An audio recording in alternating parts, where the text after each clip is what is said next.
मैं doctor Vineet Shah, eye surgeon, Aliganj, Lucknow में लगभग 30 साल से प्रैक्टिस कर रहा हूँ।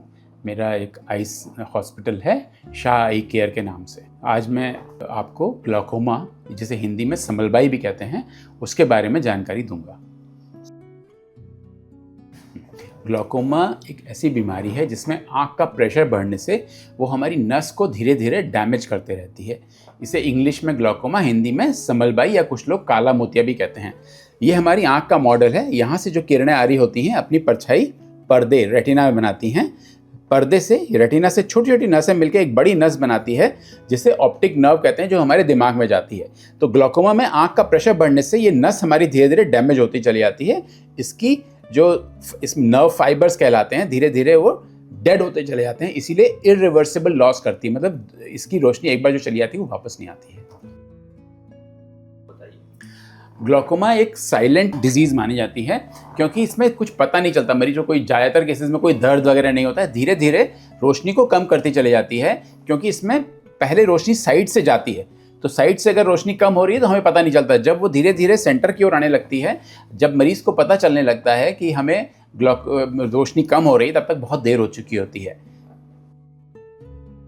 हाँ, मेन ग्लूकोमा के वैसे तो बहुत सारे कारण होते हैं, लेकिन मेनली दो तरह के होते हैं। एक को ओपन एंगल ग्लूकोमा कहते हैं, जहाँ पे जो ज़्यादा कॉमन है, इसमें धीरे धीरे रोशनी जाती है और पेशेंट को कोई दर्द, कुछ ऐसी चीज़ नहीं होती है। दूसरा एक एंगल क्लोजर ग्लूकोमा होता है या नैरो एंगल ग्लूकोमा होता है। इसमें सडनली आँख का प्रेशर बढ़ता है, आँख में दर्द होना, बहुत तेज़ सर में दर्द होना, रोशनी का तुरंत डाउन होना, और इस तरह के सिम्टम्स होते हैं जो लेके पेशेंट्स हमारे पास आते हैं। तुरंत उसको हम लोग कुछ दवा देके या लेज़र करके प्रेशर को कम करते हैं।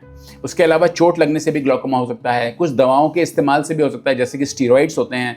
कुछ लोग स्टीरॉइड ड्रॉप्स डालते रहते हैं रेगुलरली अपनी आंखों में लाली, खुजली वगैरह को कम करने के लिए, उससे भी ग्लूकोमा हो सकता है। रिस्क फैक्टर मेन तो हमारा हेरिडिटी है। हमारे फैमिली में अगर किसी को ग्लूकोमा है तो हमारे ग्लूकोमा के होने के चांसेस ज़्यादा हैं। उसके अलावा हमने बताया आँख की बनावट, जो कि हेरिडिटी अगेन उस पर डिपेंड करती है, हमारी आँख की बनावट कैसी है। स्टीरॉइड का यूज़ है, कोई आँख में चोट लगी है, ये सब फैक्टर्स हैं जिससे ग्लूकोमा हो सकता है।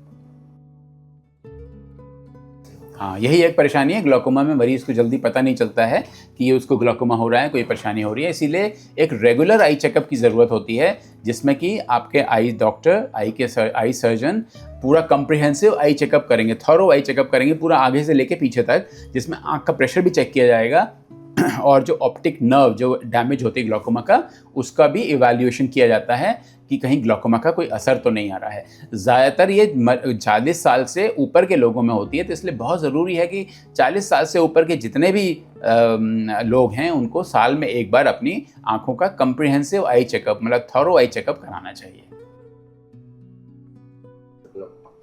ट्रीटमेंट इस पर डिपेंड करता है कि उसका कारण क्या है, टाइप क्या है ग्लूकोमा का। ज़्यादातर केसेस में हम लोग ड्रॉप देते हैं जिससे कि प्रेशर कम हो जाता है और ग्लूकोमा का फर्दर डैमेज नहीं होता है, उसको रोका जा सकता है वहीं पे।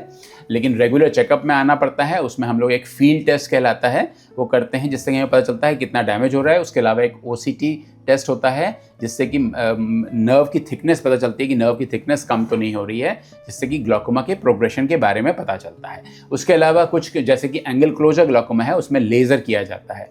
कुछ लेट स्टेज में जब ग्लूकोमा सारी दवाओं से भी कंट्रोल नहीं हो पा रहा होता है, मैक्सिमम मेडिसिन दवाओं देने के बावजूद भी अगर हमारा प्रेशर कंट्रोल नहीं हो पा रहा है, तो उसके लिए सर्जरी की जाती है। बस जैसा कि मैंने बताया कि हम लोगों को अपनी आंखों का नियमित जांच कराते रहनी चाहिए। वैसे तो हर एज में साल में एक बार जांच होनी चाहिए, लेकिन कम से कम 40 साल से ऊपर के जो लोग हैं उनके इसमें ज़रूरी है कि साल में एक बार जांच कराते रहें, क्योंकि ग्लूकोमा उसके अलावा और भी बीमारियां हैं आँख में जिसको हम लोग अर्ली स्टेज में पकड़ सकते हैं। Thank you.